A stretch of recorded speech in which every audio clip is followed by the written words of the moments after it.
The salty breeze swept through my hair as I stepped onto the deck of the luxurious cruise ship, the SS Serendipity. The excitement bubbled in my chest, ready to burst. A week-long escape from the chaos of everyday life sounded like a dream. The ship was enormous, gleaming white against the deep blue sea, with promises of relaxation and adventure hidden within its many decks. I glanced around, taking in the sight of my fellow passengers milling about, their faces lit with the same eagerness I felt.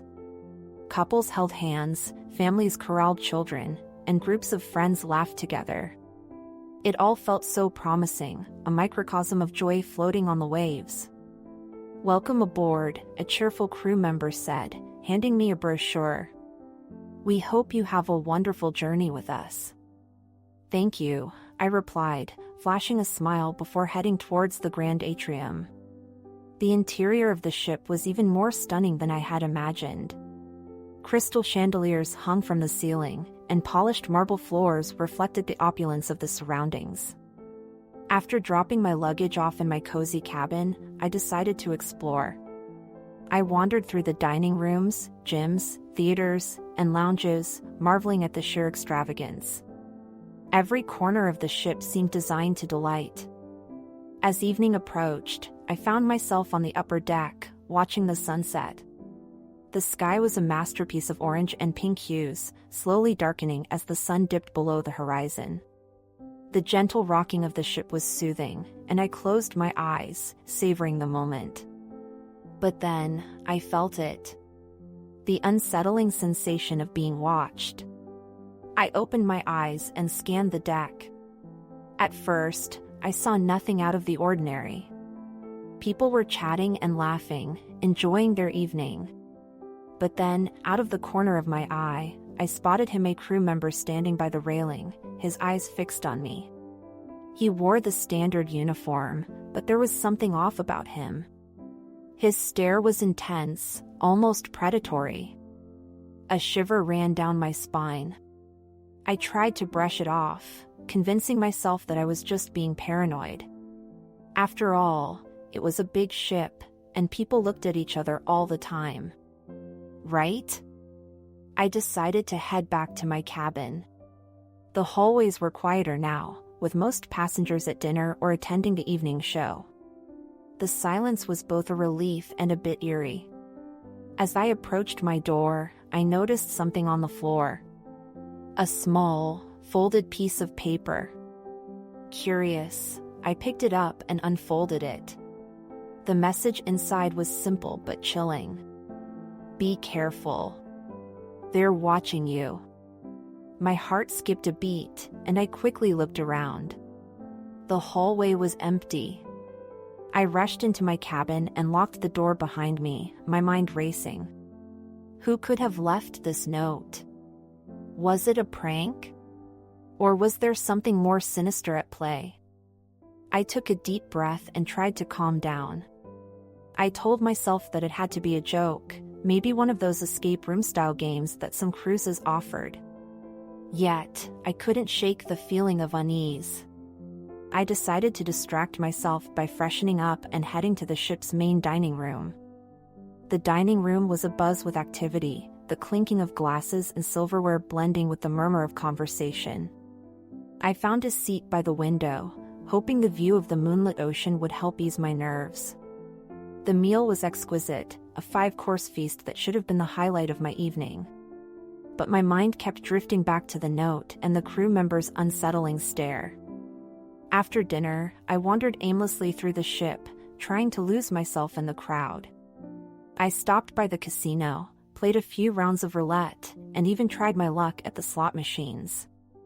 But the sense of being watched never left me. Eventually, I found myself at one of the ship's quieter bars. I ordered a drink, hoping it would help me relax. As I sipped my cocktail, I glanced around the dimly lit room. It was cozy, with soft music playing in the background and a handful of people scattered at tables. And then I saw him again. The same crew member, standing by the entrance, his eyes fixed on me. My heart pounded in my chest as I quickly looked away, trying to appear nonchalant. What did he want? Why was he watching me? I finished my drink and decided to head back to my cabin. The hallways were almost deserted now, the soft hum of the ship's engines the only sound. As I approached my door, my steps faltered. There, lying on the floor, was another note. With trembling hands, I picked it up and unfolded it. Trust no one. A surge of fear washed over me. I hurried into my cabin and locked the door, my mind racing. What was going on? Who was leaving these notes? I paced the small room, trying to make sense of it all. Suddenly, there was a knock at the door. I froze, my heart in my throat.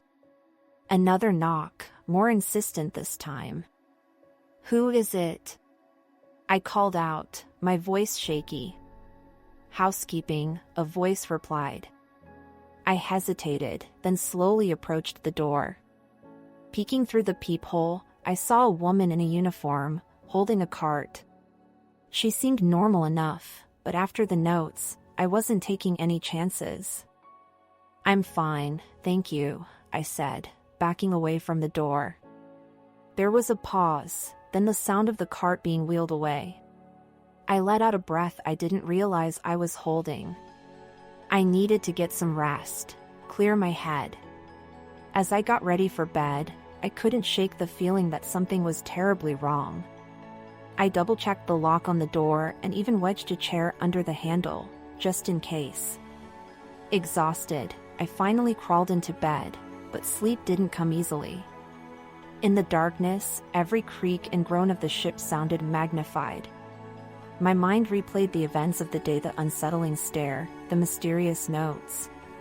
What did it all mean? And why me? Just as I was about to drift off, I heard a faint scratching at the door. My eyes snapped open, and I lay there, frozen. The scratching continued, slow and deliberate, sending chills down my spine. I didn't dare move, my heart pounding in my chest. The scratching grew louder, more insistent, as if someone or something was trying to get in. And then, as suddenly as it started, it stopped. The silence was deafening, and I strained to hear any sign of movement outside. But there was nothing. I lay there, wide awake, staring into the darkness, the ominous warning from the notes echoing in my mind. Be careful. They're watching you. Trust no one. The scream echoed through the night, slicing through the eerie silence like a knife. I bolted upright in bed, my heart pounding. For a moment, I hoped I had imagined it, but the muffled sounds of commotion outside my cabin door told me otherwise. I threw on a robe and cautiously opened the door. Passengers were huddled in the hallway, their faces pale and eyes wide with fear. A middle-aged man, his hands shaking, tried to explain to a group of terrified women what he had seen. She just vanished. One moment she was there, and the next, gone, he stammered. I pushed my way through the crowd, trying to make sense of the chaos. The sense of being watched was back, more intense than ever. I felt a prickling on the back of my neck, but when I glanced around, there was no sign of the mysterious crew member. As the ship's security arrived, I slipped away, my mind racing. If someone had truly disappeared, the situation was far more serious than I had initially thought. The ominous notes, the crew member's unsettling stare, it all felt connected.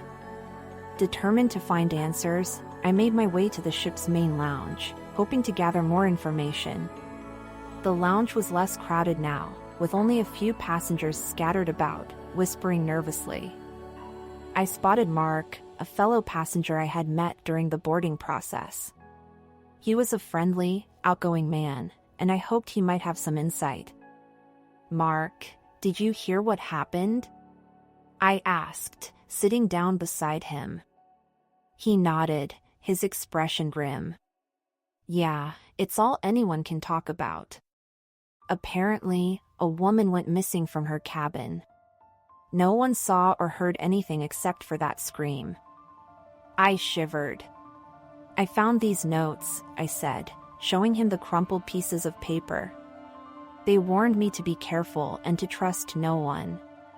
Mark's eyes widened as he read them. This is creepy as hell. Have you told anyone? I shook my head. I don't know who to trust. What if it's someone on the crew? Mark leaned in closer. We need to stick together. Strength in numbers, right? Let's keep an eye out for anything suspicious. We spent the next few hours wandering the ship, looking for any clues. The atmosphere was tense, and the usual sounds of laughter and music were replaced with hushed whispers and nervous glances. In the casino, we overheard a couple discussing the disappearance. They say it's like she was just erased, the woman whispered. No trace left behind. Mark and I exchanged a worried look. The mystery was deepening, and I couldn't shake the feeling that we were being watched. Everywhere we went, I felt eyes on me, but whenever I turned around, there was no one there. As the night wore on, the tension became unbearable. Mark and I decided to head back to our cabins, agreeing to meet up again in the morning. I reached my cabin door and hesitated. The hallway was eerily quiet, and I couldn't shake the feeling of dread. With a deep breath, I opened the door and stepped inside. The room was as I had left it, but the air felt heavy, oppressive. I double-checked the lock and wedged a chair under the handle again, just to be safe. Exhausted, I climbed into bed, but sleep was elusive. Every creak of the ship, every whisper of the wind had me on edge. I couldn't stop thinking about the missing woman and the notes. What did they mean? And who was behind them? Sometime in the early hours of the morning, I finally drifted off, only to be jolted awake by a loud crash. I sat up, heart racing, and listened. The sound had come from the hallway. I got up and cautiously approached the door, pressing my ear against it. Faint footsteps echoed through the corridor, moving away from my cabin. I took a deep breath, steeling myself, and slowly opened the door. The hallway was dimly lit, shadows dancing on the walls. I stepped out, glancing around. A vase had been knocked over, shattered pieces scattered across the floor. But there was no sign of anyone. My nerves frayed. I decided to head to Mark's cabin, hoping he was still awake. I knocked softly, then harder when there was no answer. The door creaked open, and I stepped inside, calling his name. The room was empty, the bed neatly made. Panic surged through me. Had something happened to him too? I turned to leave, and that's when I saw a message scrawled on the mirror in red lipstick. "You're next." I stumbled back, my heart pounding in my chest. The message was fresh, the lipstick still gleaming in the dim light. Whoever had done this was close too close. I bolted from the room, racing down the hallway. I needed to find help, someone who could do something about this.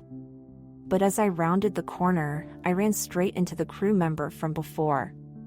His eyes were cold, unblinking, and filled with a strange intensity. "Going somewhere?" he asked, his voice smooth and unsettling. I tried to step around him, but he blocked my path. "You need to stay in your cabin, miss. For your own safety." His words sent a chill down my spine. I didn't trust him. Not one bit.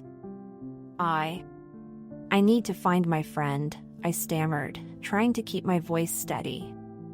He smiled, but it didn't reach his eyes. "I'm afraid that's not possible." Before I could react, he grabbed my arm, his grip like iron. Panic surged through me, and I struggled to break free. "Let go of me," I shouted, but he didn't budge. Just as I thought all hope was lost, a loud bang echoed through the hallway, followed by a scream. The crew member's grip loosened for a split second, and I took my chance, wrenching free and running towards the sound. The scream had come from the lower decks, a part of the ship rarely visited by passengers. I sprinted down the stairs, heart in my throat, praying I wasn't too late. The corridors grew darker, the air colder, and the sense of being watched intensified. And then I saw him, Mark, lying on the floor, blood pooling around him. I rushed to his side, tears streaming down my face. "Mark, what happened?" I whispered, my voice trembling. He looked up at me, his face pale and eyes filled with pain. It's not just one person," he gasped. "There's more of them." His voice trailed off as he lost consciousness, leaving me alone in the darkness, the realization hitting me like a freight train. My heart pounded in my chest as I knelt beside Mark, his last words echoing in my mind. I had to get help, but I couldn't leave him here. Struggling to keep my hands steady, I checked for a pulse. Faint, but there. Relief washed over me, but it was short-lived. We were in the lower decks, far from the main areas of the ship, and Mark needed medical attention urgently. I tried to lift him, but he was too heavy.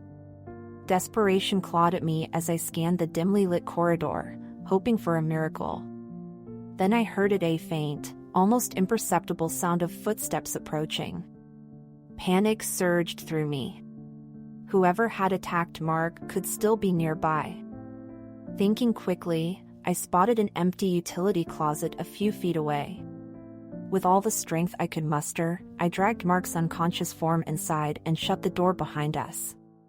The darkness was suffocating, the small space reeking of cleaning supplies and metal. I held my breath, straining to hear. The footsteps grew louder, then stopped right outside the closet. I covered Mark's mouth with my hand, praying he wouldn't make a sound. My own breath was shallow, my heart threatening to betray our hiding spot with its frantic beating. The door handle jiggled. I bit my lip to keep from screaming. Seconds felt like hours as I waited, every nerve in my body on edge. The handle jiggled again, then the footsteps resumed, fading away into the distance. I let out a shaky breath, my muscles relaxing slightly.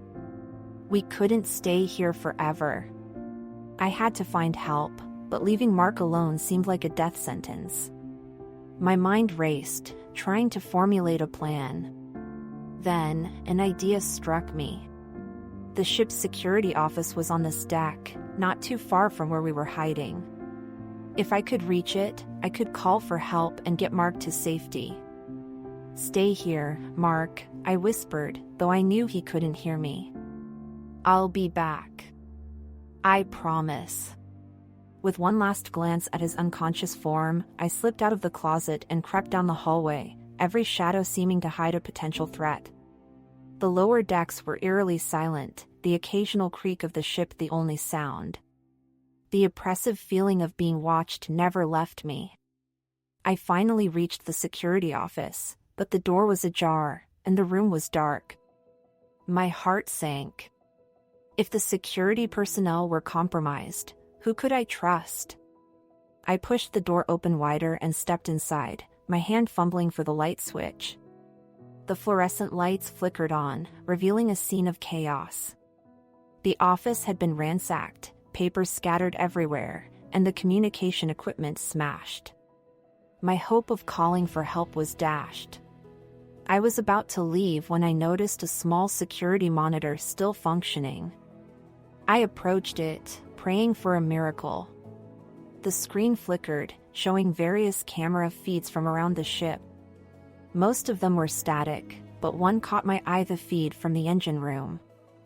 There, among the pipes and machinery, was the same crew member who had been watching me.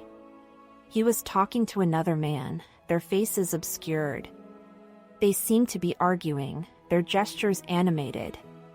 I strained to hear, but there was no sound. Suddenly, the crew member turned and looked directly into the camera, as if he knew I was watching. A cold smile spread across his face. My blood ran cold. I had to get back to Mark and find another way to get help. I left the security office and hurried back to the utility closet, praying that he was still safe. When I opened the door, relief washed over me. Mark was still there, breathing shallowly. I needed to move him to a safer place, but I couldn't do it alone. Desperation clawed at me. Who could I trust? The thought of wandering the ship, trying to find someone trustworthy, was daunting. Then I remembered an elderly couple, the Wilsons, whom I had met during the lifeboat drill. They seemed kind and trustworthy. Their cabin was on the same deck as mine. If I could get to them, maybe they could help. I took a deep breath, steeling myself for the journey back to the main decks. I slipped out of the closet, moving as quietly as possible. The corridors were a maze of shadows, every turn a potential ambush. As I approached the staircase leading up, I heard voices. I pressed myself against the wall, listening. It was the crew member again, speaking in hushed tones to someone else. "She's seen too much. We need to find her," he said. "We will. The captain has given the order." "No one leaves this ship," the other voice replied. My blood turned to ice. The captain was involved? This went deeper than I had thought. I waited until their footsteps faded before continuing my journey. I reached the Wilsons' cabin and knocked softly, praying they were inside. After a tense moment, Mrs. Wilson opened the door, her eyes widening in surprise.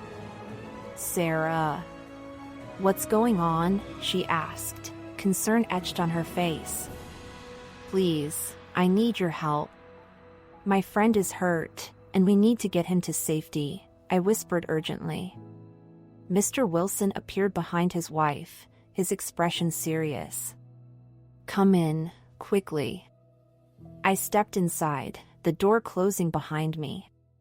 The Wilsons listened as I explained the situation, their faces growing more grave with each word. "We'll help you," Mr. Wilson said. "But we need to be careful.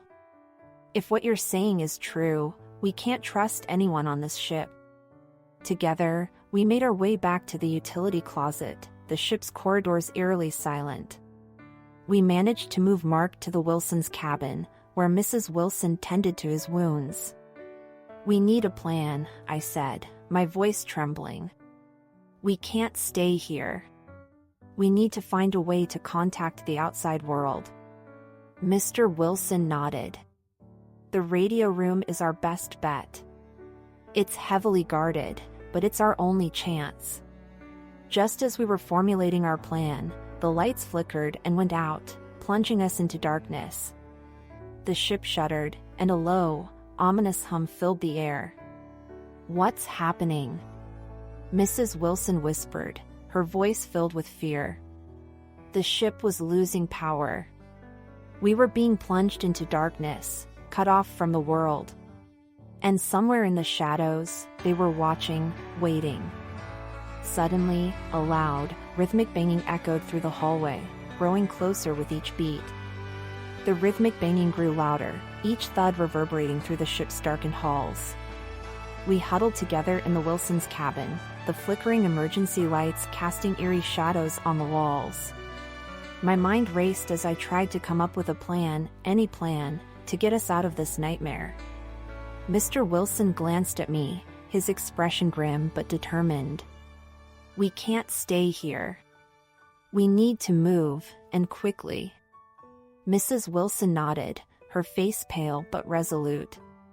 "If we can reach the radio room, we might still have a chance to call for help." Mark, still weak but conscious, managed a faint nod. "I'll try to keep up." We slipped out of the cabin, moving as quietly as possible.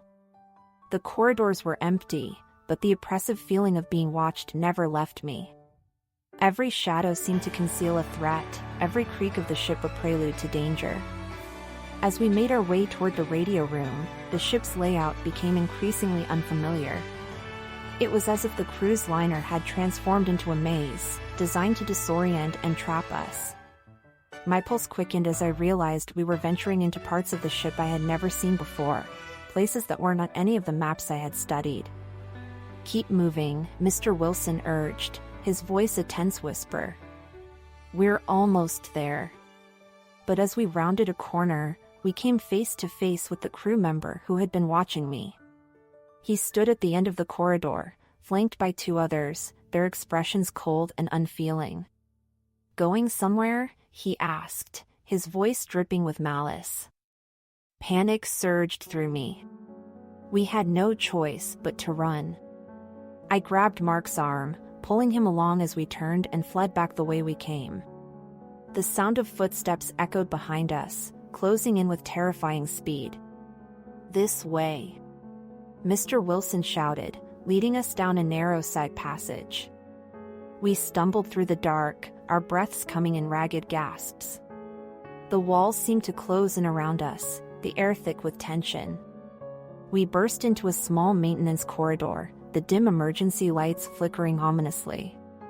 Mr. Wilson slammed the door shut behind us, wedging a metal bar through the handle to buy us some time. "We need to keep moving," he said, his voice strained. "They'll be through that door in no time." As we pressed on, we found ourselves in a labyrinth of pipes and machinery. The hum of the ship's engines was louder here, the vibrations unsettling. My mind raced, trying to remember the layout of the ship. We had to be close to the radio room. Suddenly, a loud clang echoed through the corridor. We froze, listening. The sound came again, closer this time. "They're cutting through the door," Mrs. Wilson whispered, her voice trembling. Panic gripped me as I realized we were running out of options. We had to find a place to hide, or we'd be caught for sure. I scanned the corridor, my eyes landing on a large metal hatch partially hidden behind a stack of crates. "Over here," I called, motioning for the others to follow. We pried the hatch open and climbed inside, closing it just as the sound of footsteps reached the corridor.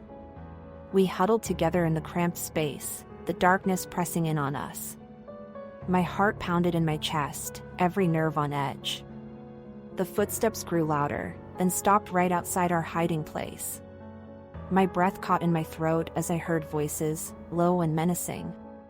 "She's close," the crew member said. "Spread out and find her." I bit my lip, praying they wouldn't find us. The minutes ticked by, each one an eternity. I could hear my own heartbeat, feel the sweat trickling down my back. Then, slowly, the footsteps receded, the voices fading into the distance. I let out a shaky breath, relief washing over me. But I knew we weren't safe yet. We had to keep moving, keep trying to find a way out. "We can't stay here," Mr. Wilson said, echoing my thoughts. "We need to keep going." We climbed out of the hatch and continued our journey through the ship's bowels. The oppressive darkness seemed to grow thicker, the air colder. My mind raced with fear and uncertainty. Who were these people? What did they want with us? We finally reached the radio room, but my heart sank at the sight. The door was heavily guarded, two crew members standing watch with cold, impassive expressions. We couldn't fight our way through them. We needed a distraction. "Leave that to me," Mr. Wilson said, a determined look in his eyes. "I'll draw them away. You three get inside and send the distress signal." "No, you can't," Mrs. Wilson protested, her voice breaking. "It's too dangerous." But Mr. Wilson shook his head. "We don't have a choice. It's our only chance." Before we could stop him, he stepped into the corridor, calling out to the guards. They turned, their expressions changing to surprise as he ran in the opposite direction, shouting and waving his arms. The guards gave chase, leaving the radio room unguarded. We seized the opportunity, rushing inside and slamming the door shut behind us. Mark collapsed into a chair, breathing heavily. We need to send that signal, now. I moved to the radio, my hands trembling as I fumbled with the controls. The equipment was old, but it seemed to be in working order. I prayed it would be enough. As I sent out the distress signal, a voice crackled through the speakers. "This is the SS Serendipity. We are in danger. Requesting immediate assistance." There was a moment of silence, then a response. "SS Serendipity, this is the Coast Guard. We hear you. Hold tight, help is on the way." Relief washed over me, but it was short-lived. The door to the radio room burst open, and the crew member from before stepped inside, his eyes cold and furious. "Thought you could escape, did you?" he sneered. I backed away, fear gripping me. "What do you want from us?" He smiled, a chilling expression.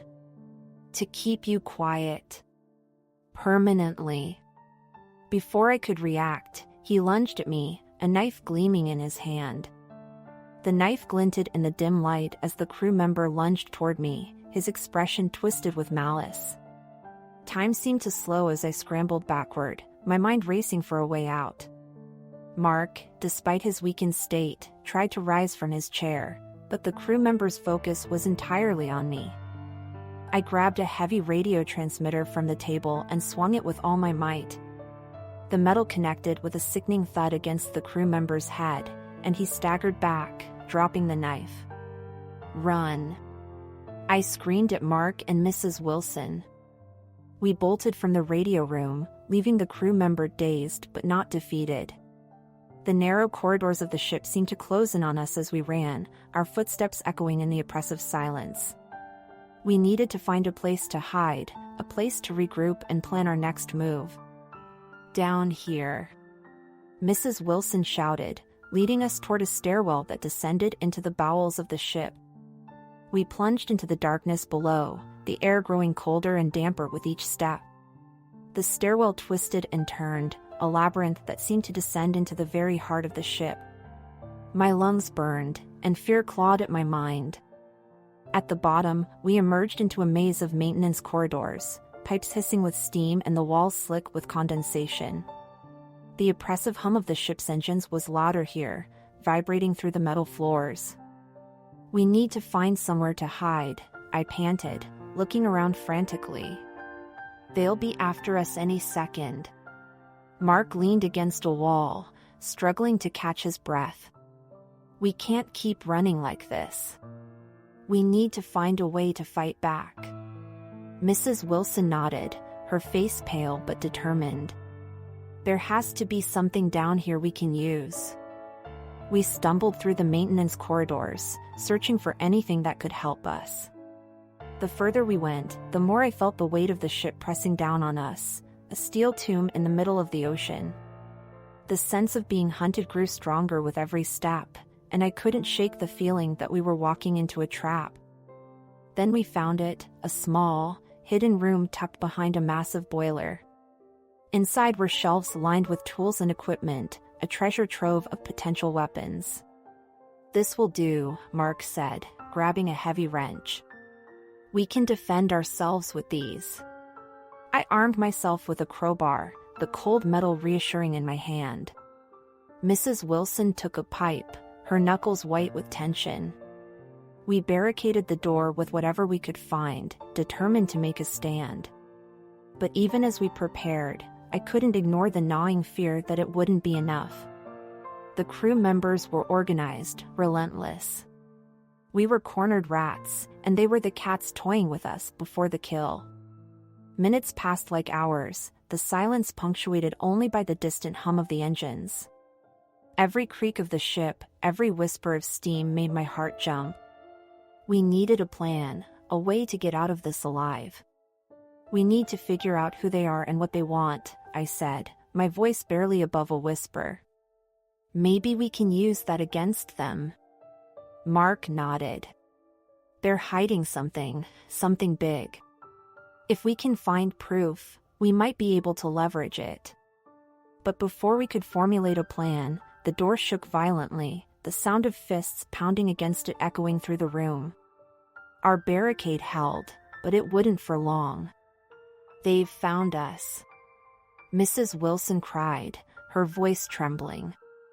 The door splintered under the assault, and I braced myself, crowbar at the ready. The first crew member burst through, his face twisted with rage. I swung the crowbar, connecting with his shoulder and sending him sprawling. Mark and Mrs. Wilson fought valiantly, their makeshift weapons swinging with desperate strength. But more crew members poured into the room, overwhelming us. I was knocked to the ground, my crowbar ripped from my hands. A heavy boot pressed down on my chest, pinning me to the floor. The crew member leaned over me, his cold eyes boring into mine. "Enough games," he snarled. "You're coming with us." I struggled, but his grip was iron. They dragged us through the ship, deeper into the labyrinthine bowels. The air grew colder, the darkness more oppressive. We were hauled into a small, dimly lit chamber, and I felt a surge of terror as I saw what awaited us. The missing passengers were there, suspended in some kind of eerie stasis. Their faces were pale, eyes closed as if in a deep, unnatural sleep.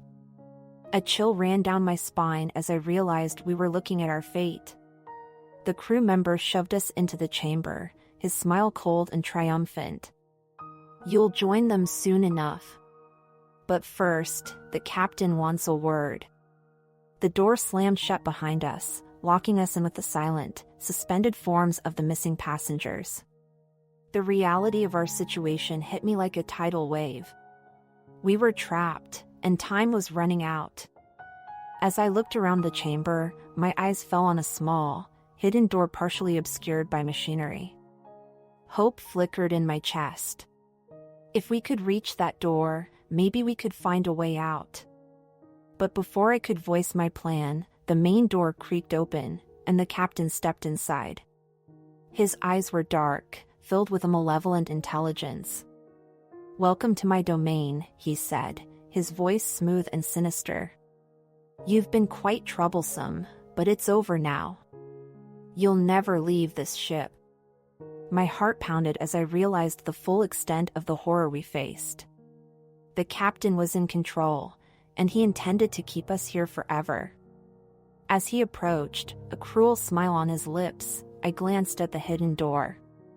It was our only hope. We had to make a run for it. But could we escape the captain's clutches? The captain's sinister smile sent chills down my spine as he stepped closer, his dark eyes gleaming with malevolent intent. Mark, Mrs. Wilson, and I were trapped, and it seemed like there was no way out. The room was filled with the eerie presence of the missing passengers, their faces frozen in a state of suspended animation.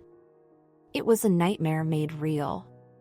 "You've caused quite a bit of trouble," the captain said, his voice smooth and mocking. "But it ends here." I glanced at the small, hidden door partially obscured by machinery. It was our only chance, but we had to act fast. The captain's gaze was locked on us, and any sudden movement would surely draw his attention. As if sensing my thoughts, Mark gave a barely perceptible nod. He understood the plan. We needed a distraction. "Why are you doing this?" Mark demanded, stepping forward. "What do you gain from keeping us here?" The captain's smile widened. "Curiosity, is it? Very well. You see, this ship is more than just a vessel for pleasure cruises. It's a conduit, a gateway to something far greater than you can imagine." His words sent a shiver down my spine. What kind of madness was this? I had to focus, had to keep my mind on the escape.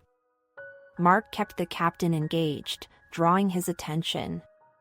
"A gateway to what?" he asked, his voice steady despite the fear in his eyes. The captain's expression grew more sinister. to power, to control. This ship is a living entity, feeding on the fear and despair of those on board. And you, my dear passengers, are the perfect sustenance. As the captain spoke, I inched closer to the hidden door, my heart pounding in my chest. Mrs. Wilson followed my lead, her eyes wide with fear but determined. Mark kept pressing. You won't get away with this. The Coast Guard is on its way. The captain laughed, a chilling sound that echoed through the chamber. By the time they arrive, it will be too late. You will be just like them, he said, gesturing to the suspended passengers. Trapped in eternal slumber, feeding the ship's insatiable hunger. I reached the hidden door, my fingers trembling as I tried to pry it open. It was stuck, the rusted hinges refusing to budge. Panic surged through me, but I couldn't give up. Not now. Mrs. Wilson joined me, and together we managed to wrench the door open just enough to slip through. I motioned for her to go first, then turned to Mark, who was still holding the captain's attention. And what about you? Mark asked, his voice rising. What happens to you once we're all gone? The captain's smile faltered, just for a moment. I become part of the ship, a permanent guardian of its secrets. Mark seized the moment of distraction and bolted toward us. The captain's eyes widened in surprise, and he lunged after Mark, but it was too late. Mark slipped through the narrow opening, and I slammed the door shut behind him, wedging a piece of metal into the latch to hold it in place. We were in a narrow, dimly lit passageway, the air thick with the smell of oil and damp metal. The sounds of the ship's engines were louder here, a constant, oppressive thrum that seemed to vibrate through our very bones. We have to keep moving, I whispered, my voice trembling. This way. We followed the passageway, the light growing dimmer with each step. The walls closed in around us, and I felt like we were descending into the very bowels of the ship. The sense of being watched never left me, and every shadow seemed to conceal a threat. We reached a junction, and I paused, trying to get my bearings. The map I had seen earlier flashed in my mind. We were close to the cargo hold, where I hoped we might find a way to communicate with the outside world or even find something we could use to defend ourselves. Do you think the captain was telling the truth? Mrs. Wilson asked, her voice a whisper. I don't know, I replied, my voice hollow. But whatever this is, we need to stop it. We turned a corner and entered a massive, dimly lit cargo hold.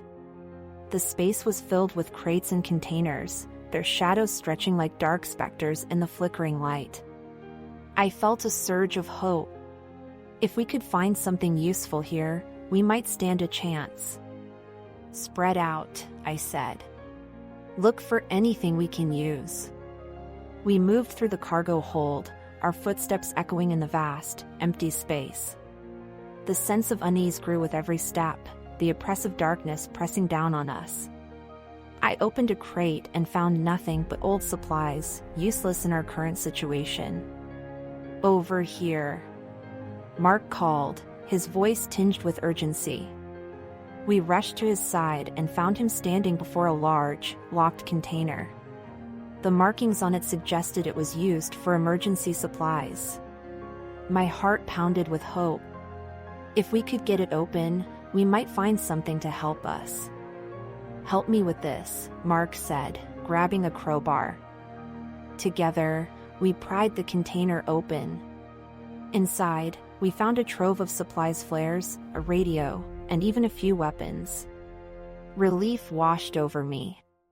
We had a fighting chance now. I grabbed the radio and quickly tuned it to the emergency frequency. This is Sarah from the SS Serendipity. We are in danger. We need immediate assistance. There was a crackle of static, then a voice responded. This is the Coast Guard. We received your distress signal earlier. We're en route. Hold on. Relief flooded through me, but it was short-lived. The sound of footsteps echoed through the cargo hold, and I knew we were not alone. "They're coming," I whispered, grabbing a flare and a weapon.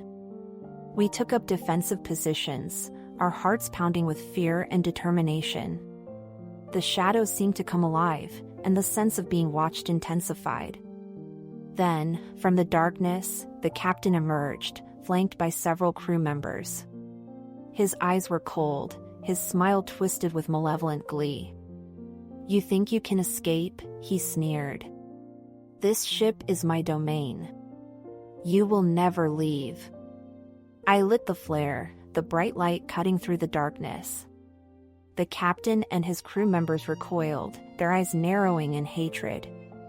"We're not going down without a fight," I said, my voice steady despite the fear coursing through me. The captain's smile faded, replaced by a look of cold fury. "Then fight you shall." As he stepped forward, the shadows behind him seemed to writhe and twist, taking on monstrous shapes. We braced ourselves, knowing that this would be the fight of our lives. The darkness closed in, and the cargo hold became a battleground. The flare cast a harsh, red light over the cargo hold, illuminating the twisted smiles of the captain and his crew. The shadows around them seemed to pulse with a life of their own, dark tendrils that reached out as if trying to snatch us into the abyss. I tightened my grip on the flare and the weapon I had found, my heart pounding in my chest. "This is it," I whispered to Mark and Mrs. Wilson. "We have to end this now." The captain stepped forward, his eyes cold and calculating. "You can't win," he sneered. "This ship is alive, and it feeds on your fear." His words sent a chill down my spine, but I refused to give in to the terror threatening to overwhelm me. "We'll see about that," I shot back, trying to keep my voice steady.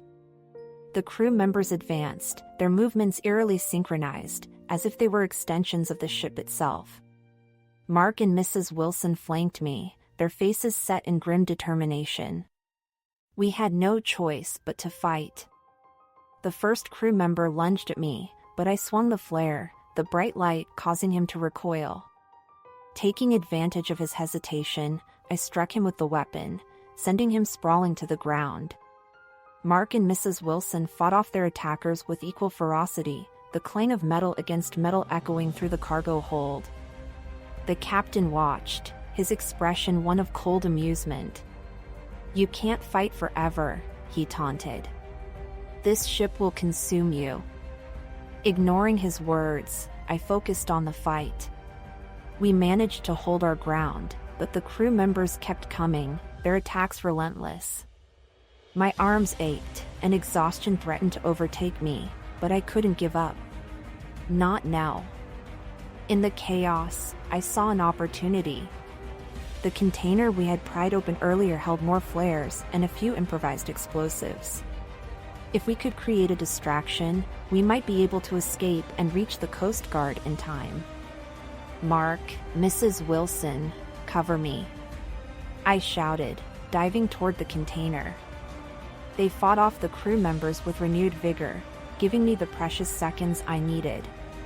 I grabbed the explosives and lit a flare, the bright light and heat invigorating my resolve.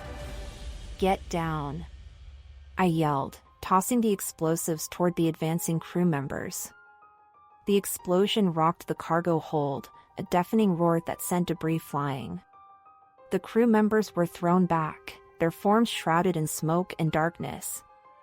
The captain's eyes widened in surprise and fury, his control slipping for the first time. "Now," I shouted. "Run." We dashed through the smoke and debris, the path ahead uncertain but our determination unwavering. The explosion had bought us time, but we knew it wouldn't last.